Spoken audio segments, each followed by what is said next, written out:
Mas Danang hari ini pakai baju hitam, kenapa Mas? Memilih kemeja dengan warna hitam? Gue udah lama ngurangin barang, jadi barang-barang gue udah mulai monokrom. Oke. Karena biar nggak ribet. Oke. Gue lebih mentingin, ternyata makin kesini gue lebih mentingin siluet. Oke. Siluet dari bajunya daripada warnanya. Warna udah gitu, merek. Nah jeleknya adalah gue ternyata untuk badan gue siluet yang gue mau antara gue bikin sendiri atau gue mesti beli yang mereknya agak mahal. Jadi gue mendingan kayak orang Eropa Utara tuh. Mereka punya prinsip beli barang sekalian yang mahal tapi bertahun-tahun bahkan bisa diwarisin. Oke. Gitu. Kayak konsep minimalis gitu ya? Iya nggak? Gue bukan orang yang minimalis juga sih. Gue kayak gue masih beli hal-hal yang gue suka. Oke. Tapi gue berusaha, mungkin karena gue dulu nggak punya kali bro ya. Gue berusaha apa yang gue beli itu bisa ngasilin uang. Oke. Gitu. Apa yang Gue beli harus bisa ngasilin uang. Contohnya kemeja ini. Oke. Kemeja ini udah gue pakai kerja kemana-mana. Ini udah balik modal. Dan ini bukan kemeja yang gue beli. Ini kemeja yang ibu gue bikin. Ini produk ibu gue. Oke. Gitu. Ini Instagram Mas Danang role-nya grocery store tuh kenapa Mas? Iya. Dari sekian banyak role, biasanya orang bisa public figure, bisa artis. Gak pede gue kalau jadi public figure gitu kayak nggak segitunya. Gue kayaknya gue nggak pengen jadi figur buat publik. Gak mau jadi figur buat publik. Iya, gue nggak mau mengambil peran itu. Tapi kalau orang menyematkan gue sebagai public figure ya itu udah ranahnya dia, bukan ranah gue. Kayak Danang harus bertindak baik karena Danang public figure. Tunggu dulu. Public figure ini jangan dikecilin maknanya. Oke. Public figure kan sama selebriti beda. Yeah. Public figure sama artis beda. Iya. Tapi kan nyatanya Mas Danang public figure. Iya, buat orang-orang kan. Nah, buat gue enggak. Gue sampai sekarang enggak. Kayak gue ngerasa ya udah biasa aja gue kayak. Oke. Ya gue makanya gue tuh belajar sesuatu dari ibu-ibu di warteg. Oke. Waktu itu gue makan di tempat tadi dia nanya, Mas kan artis, kok makan di sini? Loh, emang kenapa? Kan masakan ibu enak. Lu ngerti nggak maksud gue? Iya. Esensinya, gue mau makan makanan enak. Udah titik. Berarti ada stigma yang terbentuk dong. Ya iya, maksud gue, nah stigma terbentuk itu kan udah di orang kan. Iya. Nah gue mau ngapain? Masa gue harus kayak benerin orang satu-satu? Ya enggak lah. Oke. Kayak ya udah. Iya. Gitu. Tapi ada suatu fakta sih Mas yang semua orang bisa lihat menurut aku di media atau semua orang. Mas Danang nih namanya sangat besar lah di Prambors, khususnya. Gue nggak ngerasa gitu. Oke, salah satunya program The Dendis bersama Mas Darto dan juga The Comment di Net TV. Oke, itu kita terima dulu ya Mas. Iya, oke. Menurut Mas Danang, kenapa dynamic duo Mas Danang dan Mas Darto ini bisa sebesar itu dan sedinikmatin itu sama Gue nggak tahu. orang-orang Indonesia? Gue nggak tahu. Nggak tahu Mas? Mungkin kalau Mas Darto ditanya ini dia bisa jawab chemistry, tapi chemistry sendiri punya misteri kan. Gimana caranya tuh bisa terjadi chemistry itu kan juga misteri. Iya. Gak tahu gue jujur nggak tahu. Gue cuma ngerasa semua pada tempatnya aja sih. Semua pada tempatnya. Apakah bukan marketingnya? Marketingnya gimana? Kami cuma 2 orang yang siaran di Prambors. Oke. Mas Darto punya nama besar karena dia udah 13 tahun Duluan. di Prambors. Iya. Sampai dia keluar tuh 13 tahun dia mengabdi di Prambors. Nah, gue baru 4 tahun. Oke. Jadi kalau ditanya apa, gue nggak tahu. Mungkin nama besar Mas Darto, mungkin chemistry, mungkin. Tapi yang jelas itu semua karena udah ya Gusti Allah udah ngatur gitu dan semuanya tuh menuju ke sana gitu secara perlahan. Karena pertama kali gue kenal sama Mas Darto itu berdua ngobrol sama Mas Darto itu nge-MC di acara Prambors di Ancol. Di Ancol pertama kali. Itu nge-MC habis itu Prambors ada revitalisasi Mas Darto tiba-tiba punya ide. Gue pengen penyiar lama mau penyiar baru, Mas Darto milih gue. habis itu segala macem. Itu kan semua udah ada yang bikin skenario nya kan. Nah iya kayak gitu. Nah terus kemarin gue ketemu sama Boni, drummer The Comment. Drummer Lahuta. Sama Dame, saksofon, nisnya The Comment. Kami ngobrol tentang hal yang gue, emang iya ya? Kami ngobrolin topiknya adalah tentang seberapa besar efek The Comment ke orang-orang. Dame sampai ada fansnya di Semarang ngasih nama. Iya itu makanya. Anaknya Dame. Nah gue masalahnya nggak ngerasa gitu-gitu apa ya, maksud gue kayak oh iya ya gitu, gue ya udah gitu, itu cuma bukan itu cuma ya, gue merasa ya itu pekerjaan gue melakukan sebaik-baiknya udah. Tapi dengan begitu baik yang support di industri itu, industri televisi, industri radio, kenapa nggak dilanjutin mas? Kalau itu pertanyaannya bisa lo tujukan ke net. Nah, karena ya siapa yang itu kan bayi bersama ya, karya bersama. Ya pengennya lanjut tapi apa boleh buat. Gitu. Kalau radio? Kalau radio waktu itu karena kalau itu pilihan kami pengen ke TV karena waktu itu masih banyak faktor eksternal yang akhirnya membuat kami terpaksa memilih mau TV atau radio. Kami merasa waktu itu next stepnya TV, jadi udah toh kami akan tetap selalu menjadi penyiar radio kapanpun. Iya. Kayak sekarang gue tetap jadi penyiar pengganti kalau ada teman-teman penyiar yang nggak bisa datang gitu. Gitu. Lalu dari sekian banyak bidang di industri kreatif gitu ya, kenapa pindahnya ke seni peran? Khususnya sekarang kan Mas Danang aktif di perfilman. Kenapa Mas? Karena gue dari kecil suka nonton film. Dan gue yang gue tonton ya bukan film-film yang avant-garde, film-film Prancis atau gitu, yang film-film yang ada di bioskop aja. Nah gue tuh suka main dulu tuh main. Gue nggak tahu kalau angkatan lo ya, gue suka dulu main kayak action figure, gue tabrak-tabrak, gue kayak sama lagi mas. Nah gitu. Sama. Gue Spiderman kebetulan. Nah iya kayak gitu. Nah gue karena suka main kayak gitu, ya gue ngerasa kalau gue jadi action figure gimana ya? Gitu. Nah terus habis itu ya udah gue nonton film, gue nonton TV, gue seneng jadi orang kayak gitu. Terus gue termasuk yang telat. Gue tuh kalau ditanya kayak, lu tau sutradara ini nggak? Enggak. Lu tau aktor ini nggak? Enggak. Karena gue sukanya nonton filmnya. Jadi bukan orang yang masuk ke industri dengan tahu knowledge tentang film? Enggak sama sekali gue. Enggak sama sekali gue.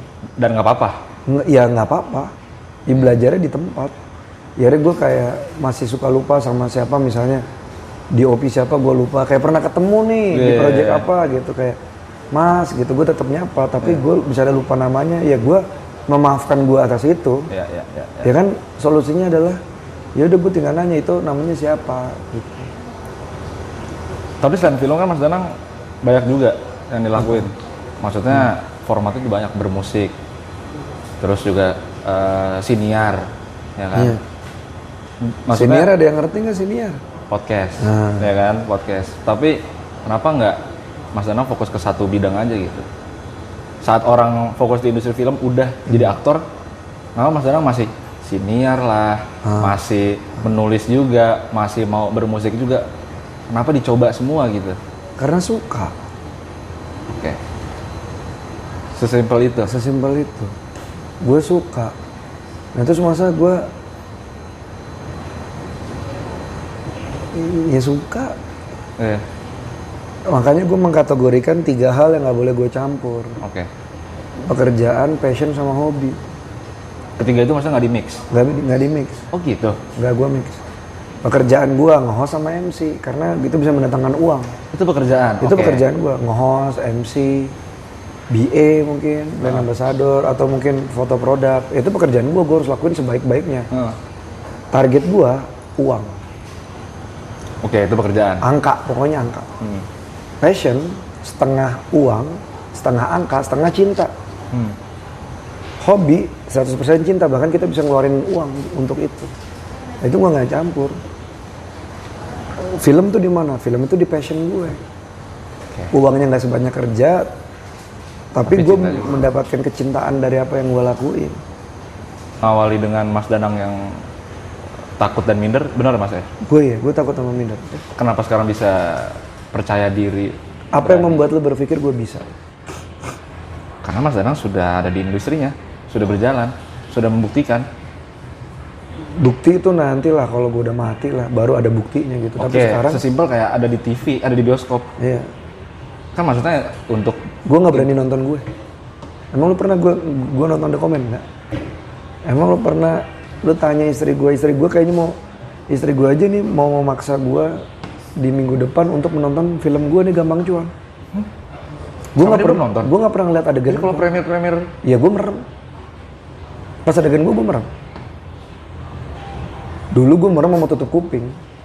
sekarang udah mendingan. Masih bisa Enggak, ya kalau tutup kuping kan aneh banget orang iya, lihatnya makanya. juga. Sekarang akhirnya Ya akhirnya denger lah. lu bayangin aja gue mengkritik diri gue pas gue denger harusnya suaranya harusnya tone-nya nggak gitu tuh, harusnya kan bisa gini.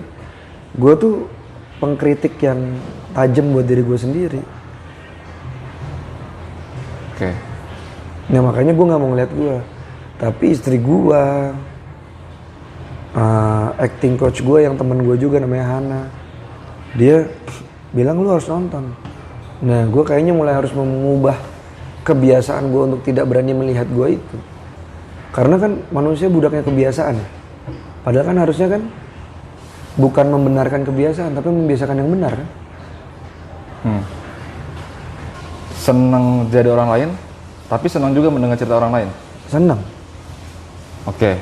Makanya Mas Danang ada Tinar Buko. Iya, ada Keluh. Podcast, Keluh juga di YouTube.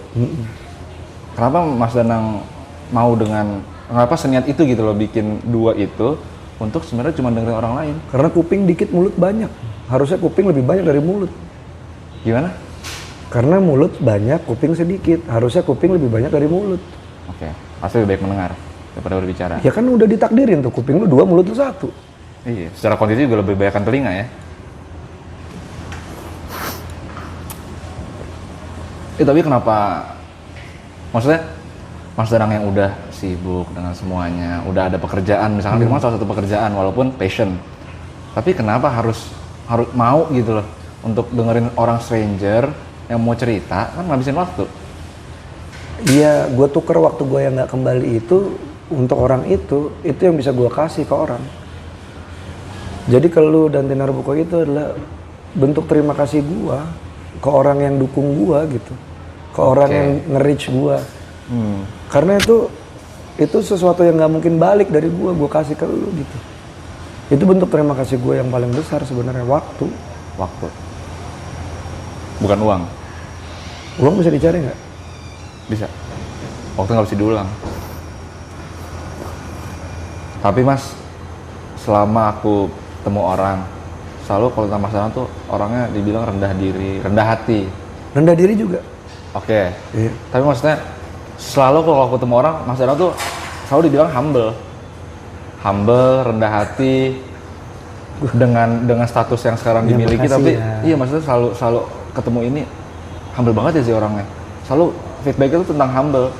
Maksudnya dengan Mas Danang terkenal itu, kenapa harus? Gue nggak ngerasa coy. Oke, let's say maksudnya Mas Danang public figure gitu loh. Iya, gue nggak ngerasa. Kan bisa angkat dagu maksudnya. Iya, tapi Maksudnya gue nggak gue ini nih. lu kenal Bang Aep kan?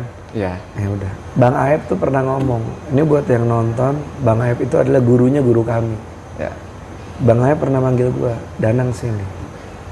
Bang Aep punya pesan buat Danang. Dunia Danang tuh bisa banyak orang sombong, tapi Danang jangan jadi sombong. Karena manusia kalah sama najisnya. Danang, dia ngasih analogi. Danang kalau lagi nonton film nih, dia ngomong gitu. Almarhum Bang Aep ngomong, kalau Danang lagi nonton film, Danang tiba-tiba pengen berak, kata Bang Aep. Oke. Danang mentingin tuh film apa berak? Berak. Berarti lu disuruh sama berak lu, gue mau keluar dari sini. lu kalah sama najis lu. Terus kenapa Lu kebelet sombong? kencing. Iya. Dan Wow. dia ultimate-nya dia ngomong dan manusia itu kalah mengantuknya. Itu ngaco. Loh, bener nggak tapi? Iya, ngaco maksudnya Lu mind squat blowing, apapun, mind lu squat apapun, begitu kelopak mata lu hilang lu. Hilang ya. Iya. Iya. Orang lupa tuh berarti sama itu. Dari situ gua memahami kenapa ikan itu dagingnya tidak asin. Ikan dagingnya tawar kan, Iya. padahal airnya asin. Iya. Lu nggak harus jadi asin, lu tetap bisa jadi diri lu sendiri. Di saat Di skill saat lu asin. skill lu asin, lu tetap bisa jadi tawar dan lu nggak apa-apa soal itu. Oke. Itu buat nyaring sekitar gue juga kayak kalau gue ada yang mau berteman sama gue ya silakan, gue dengan tangan terbuka. Ada yang mau pergi ninggalin gue juga silakan dengan tangan terbuka. Makanya sekarang namanya Danang Gold Luck. Enggak, gold luck itu gue dapet dari momen keterpurukan gue. Yes. Solid dan Karena waktu itu gue ngerasa gue rendah banget. Terus orang suka bilang good luck kan. Good itu nggak jelas waktu itu. Good tuh seberapa good? Good Kayak luck, gimana? gitu, ya. Gimana good? Gue mau yang lebih solid, gue bikin gold. Tuh jelas tuh. Oke. Punya nilai, punya harga. Dan ternyata luck itu juga buat gue based on kepantasan. Kalau lu udah pantas, keberuntungan akan datang. wah itu analogi simpel banget sih. Kan ada konsep di mana persiapan tambah momentum. Iya kan? Ya itu. Kalau lu udah pantas, intinya keberuntungan bakal datang. Jadi nggak usah pusing ya. Ya pusinglah dalam berproses. Kalau pusinglah makanya kenapa gua termasuk loyal ke Tima, karena Tima ngajarin gua satu hal. Latihan. Lu nggak tahu kapan dipakainya. Mungkin sampai mati pun lu nggak kepake. ngangkat batu, keseimbangan dan lain-lain, tangan lu jadi keras apa nggak kepake, bro. Iya. Tapi at least lu udah jadi apa ya, kalau pepatah Jepang bilang kan, pepatah Cina apa Jepang, mendingan jadi kesatria di ladang daripada petani di medan tempur kan. Wah, oke. Gitu. Yang penting lu siap. Iya. Di kehidupan kita pasti ada namanya isu. Oke. Suatu isu. Poin pertama dari isu yang aku lihat yang cukup relate lah sama Mas Danang gitu. Ini sama sih tadi kita omongin soal asosiasi. Kenapa menurut Mas Danang orang-orang selalu bilang bahwa Mas Danang ada masalah sama Mas Darto? Ini hebatnya Mas Darto sih, menurut gua. Oke. Ini hebatnya dia sih. Oke. Dia itu adalah viral machine, gue bisa bilang gitu. Gue nggak tahu gimana caranya semua yang keluar dari mulut dia orang percaya dan itu viral. Dia adalah salah satu yang terbaik sebagai viral machine. He's one of the best di hidup gue, at least. Kenapa nggak klarifikasi gitu Mas? Buat apa? Enggak, Buat gua apa? sama Mas Darto nggak apa-apa. Ya, Gitu buat loh apa? statement. Buat apa? Selama ini emang orang bertanyakan, tapi Mas Danang ini nggak pernah ngasih statement jelas gitu loh. Buat apa? Biar kejawab aja. Toh mereka juga akan tetap menyangka kami berantem. Terus mau gue paksain gitu. Enggak kami nggak berantem. Enggak. Gue udah bilang Paling ini nggak orang puas. Oh alhamdulillah ya udah dijawab gitu. terjawab. Orang terjawab. mereka udah menjawab dengan pikirannya sendiri. Oh iya. Iya kan? Mereka percayanya itu ya udah. Gue udah pernah ngomong ke beberapa senior juga. Enggak, kami nggak berantem. Mas Darto itu waktu itu kan kami sudah tidak bersama lagi. Terus tiba-tiba keluar isu dinyatakan berantem. Gue bilang, Pak, kita dikasih tahu ini Pak diisuin berantem Pak. Yaudah yuk berantem aja yuk gitu. Buat naikin supaya kita tetap ada di pikiran orang-orang. Karena orang-orang suka konflik kan? Iya. Orang suka. Iya kan? Ya udah. Nggak suka gitu yang harmonis gitu kayaknya. Padahal Agung gampang, Podomoro orang, udah iya. ngajakin ya. Agung Podomoro untuk harmoni loh. Iya, Pak udah ngasih tahu tuh. Iya kan? Nah ya udah akhirnya tuh Mas Darto bikin lah bikin beberapa hal yang ya simpel-simpel aja lah, ngomong di Instastories apa segala macem. Terus ya udah jadinya Jadi campaign. jadi orang percayanya itu ya nggak apa-apa. Tapi Mas, kenapa media ya ngangkatnya soal tadi berantem atau hal-hal yang negatif ini? Kalau search pasti Ya marketnya. Kenapa media tidak meliput apa yang Mas Danang lakukan gitu ya? Iya, nggak seru juga kali. Kan kalau di sini harus besar, impactnya harus besar. Oke. Ya udah, maunya yang kayak gitu. Iya, karyanya gue puas, gue berkarya di film, gue puas berkarya kayak gue bantuin istri gue nulis lirik. Iya, makanya. Lah ya udah. Nggak mau orang tahu tentang itu. Iya, kalau pada saatnya orang tahu ya tahu. Kalau mereka nggak tahu ya nggak apa-apa. Kalau mereka harus tahu ya tahu, enggak ya enggak. Ada banyak, karena gua sangat amat menghargai privasi gua.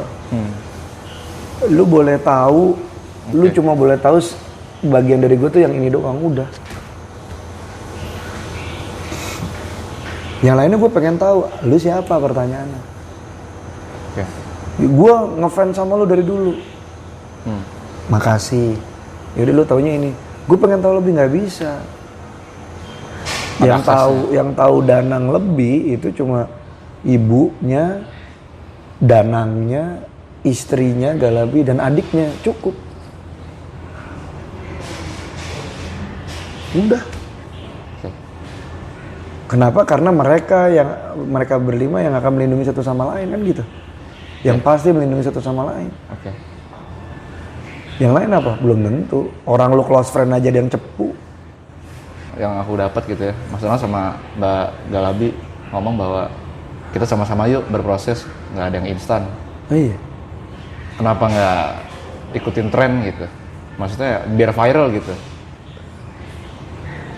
Alasannya gue milih berproses dengan cara gue ya karena ya itu yang nyaman. Itu yang nyaman tanpa harus tinggal di zona nyaman. Itu yang nyaman? Tanpa harus tinggal di zona nyaman. Ya kan nyaman tuh. Misalnya lu punya tujuan. Lu mau melakukan sesuatu. Kalau caranya tepat kan lu akan nyaman. Iya. Ya udah, tapi kami meninggalkan zona nyaman setiap hari kami. Oh. Kayak contoh, kami setiap pagi bangun buat latihan fisik. Nggak nyaman itu, bro. Iya. Setiap hari tertentu kami latihan vokal. Nggak nyaman. Zona nyaman kami adalah tiduran, selimutan, nonton Netflix. Itu nyaman tuh. Kami melakukan hal yang kami nyaman untuk meninggalkan zona nyaman kami. Jadi kami tidak ada di zona nyaman kami. Jadi kami bergerak terus. Dan menurut gue, Galabi dan gue itu dibentuk sama proses. Galabi itu 14 tahun balet. Hasilnya apa? Dia bisa bergerak, badannya tidak falas. Oke. Dia dari nempelin plester di panggung sampai dia akhirnya dapat peran di panggung. Dia menghargai setiap perannya. Gua dari orang nggak punya. Gua harus bisa ada di tempat ini. Ya gua mempunyai prinsip gua ini tergantikan. Jadi begitu gua dapat job, gua berusaha melakukan yang terbaik. Bahkan kadang-kadang lebay buat orang.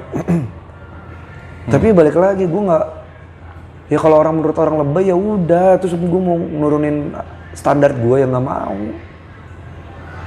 Ya masa gue nggak boleh ngelakuin apa yang gue lakuin terus gue harus ngikutin cara lu gitu? Ya enggak lah. Kecuali kalau cara lu secara ilmiah benar. Mas Danang, makasih banyak Sama-sama. sudah hadir di Kenapa dari Bukan Manusia Biasa. Sekali lagi makasih banyak Mas Danang. Sama-sama dong. Pertanyaan terakhir sebelum penutupan. Kenapa hari ini akhirnya Mas Danang memutuskan untuk datang? Karena lu. Maksudnya? Karena lu yang undang.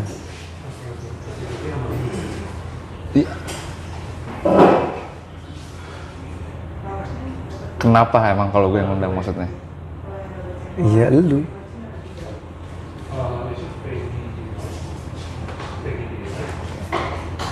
Siap kalau gitu. Mas Danang makasih banyak. Sama-sama men. Semoga sukses terus Mas Danang ya. Sama-sama lu juga ya. Ya. Semoga ini benar-benar jadi media seperti yang lu mau. Amin, amin, amin. Dan sukses terus buat apapun yang Mas Danang kerjain. Film, musik, Iya. Makasih. hosting, Ya. siaran, siniar, semua Tinar Buko. Ke lu semua sukses Mas ya. Doa terbaik dari kami. Terima kasih. Thank you.